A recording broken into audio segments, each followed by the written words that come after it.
काय या ठिकाणी वारकऱ्यांना आपण मोफत चहा नाश्ता उपलब्ध करून दिला, काय सांगा? ते आमचे वडील आणि चुलते पहिले आमची भाकरी करत होते. आम्ही काळानुसार थोडासा बदल केला. आता नाश्त्याला पोहे, शेव आणि चहा सुरू करण्यात आलेले आहे.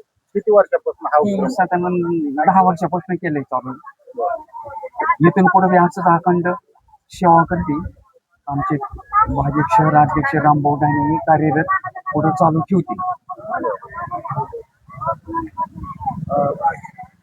काय सांगाल, आज निवृत्तीनाथ महाराजांची या ठिकाणी पालखी येत आहे आणि मोठ्या प्रमाणात वारकरी सुद्धा इथून जात आहेत, आपण त्यांची सेवा करत आहात, काय सांगाल, काय भावना आहे?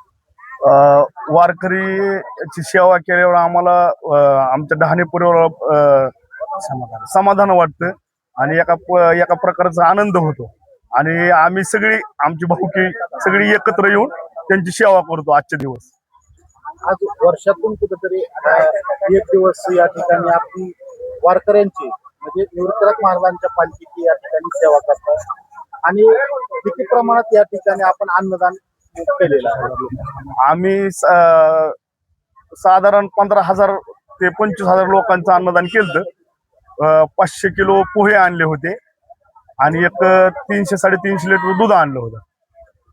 म्हणजे आता सकाळी आम्ही सगळी आम्ही ढाणे परिवार सकाळी 4 वाजल्यापासून म्हणजे पहाटे 4 वाजल्यापासून इथं येऊन वारकऱ्यांची सेवा करतो.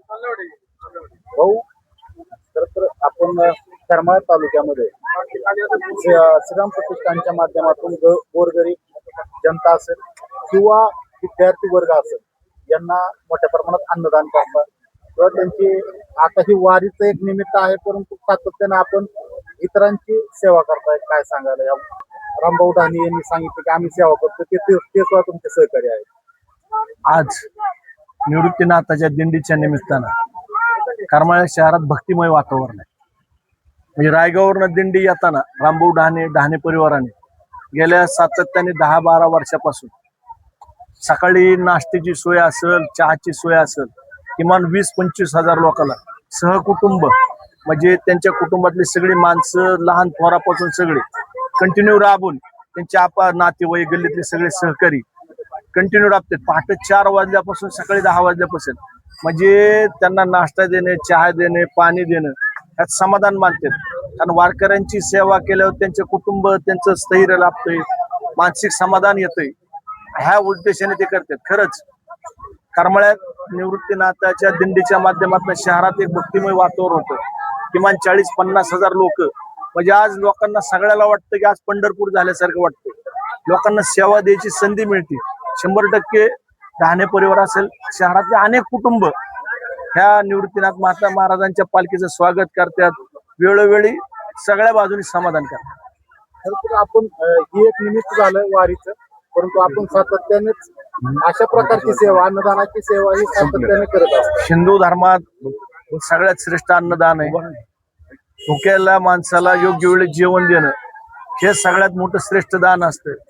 म्हणजे विठ्ठलाच्या रूपाने सगळ्याला रंजले गांजले म्हणे जो आपले तेच देव जाणावा, ह्या व्यक्तीप्रमाणे करमाळा शहर सगळे नागरिक ह्या ताकदीने सहभाग घेऊन सगळ्या बाजूने मदत करतात. करमाळा शहरावर कुठे वरुण राजा नाराज झालेला दिसून येते, काय सांगाल? अल निनोमुळे नाराज आहे. आपल्या शहरावर नाही, महाराष्ट्र असेल, देशात असेल. विठ्ठलाकडे काय प्रयत्न? 100% विठ्ठलाला साकडं मागणार. विठ्ठलाने लोकांच्या म्हणजे अल निनोचा प्रभाव कमी होऊन ज्या पद्धतीने 15 दिवस मध्ये 8-10 दिवस पाऊस पडला, त्याच पद्धतीने 10-15 दिवस जर पाऊस पडला, 100% महाराष्ट्राचं सुखा समाधानाने लाभतं.